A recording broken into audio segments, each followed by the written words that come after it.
দর্শক আসসালামু আলাইকুম, সবাই কেমন আছেন? তো যখন ইন্ডিয়া আসার জন্য সকালবেলা বর্তনী স্টেশনে, তো আমরা ট্রেন উঠে বসে আছি। ট্রেন 7টা 40 ছাড়বে।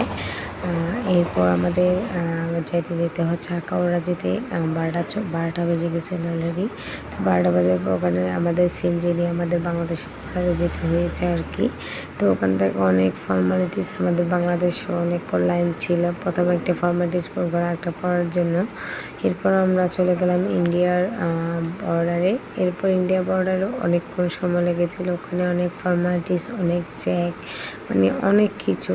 তো এরপর আমরা দাঁড়িয়ে আছি আগরতলা এয়ারপোর্ট যাওয়ার জন্য, গাড়ির জন্য ওয়েট করতেছি।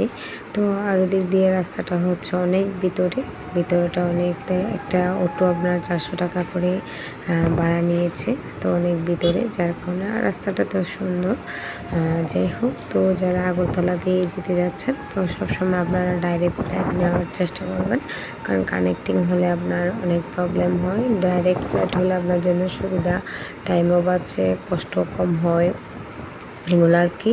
আর এই রাস্তাটা হচ্ছে অনেক পাহাড়ি রাস্তা।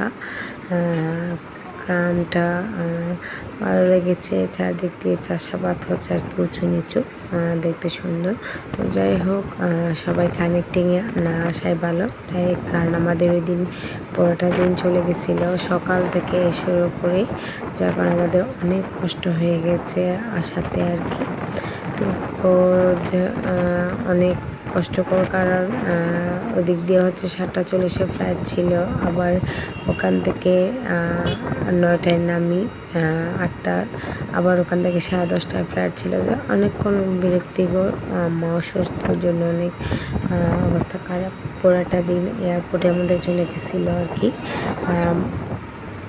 অনেক সুবিধা, কারণ ডাইরেক্ট ফ্লাইট হলে আমাদের জন্য সুবিধা, আর ইন্ডিয়ার ওটা না। একদম ওদের সব কিছু আমার ভালো লেগেছে আসলে। এয়ারপোর্টটা অনেক সুন্দর। আসলে আমি একটু ঘুরে দেখতে চেয়েছিলাম, তো আমি অসুস্থ, ওই জন্য বা দেয় নেই। যাই হোক, যদি আজকে এবার যাওয়ার সময় কিন্তু আবার এদিক দিয়ে আমরা যাব না, আমরা যাব ডাইরেক্ট চিটাগাং চলে যাব, কারণ এদিক দিয়ে দূরে আমাকে নিয়ে এখন এই অবস্থায়, অসুস্থ অবস্থায় টা অনেক অসুবিধা। তো আমরা এয়ারপোর্টে গিয়ে ভিতরে ঢুকে গেলাম পাসের জন্য আর কি। তো ওগুলোর জন্য দাঁড়ায় আছে আম্মা সহ। আর ওখানে অনেক চেক, প্রচুর চেক হয়। তো এই যে লাগেজ স্ক্যানিং করা হচ্ছে, লাগেজগুলো নিয়ে নিব আর কি। সব পুরো স্ক্যানিং করে ওয়েট করে সব এখানে আবার লাগেজ বুক পাস্ট করে ফেলতেছে আর কি।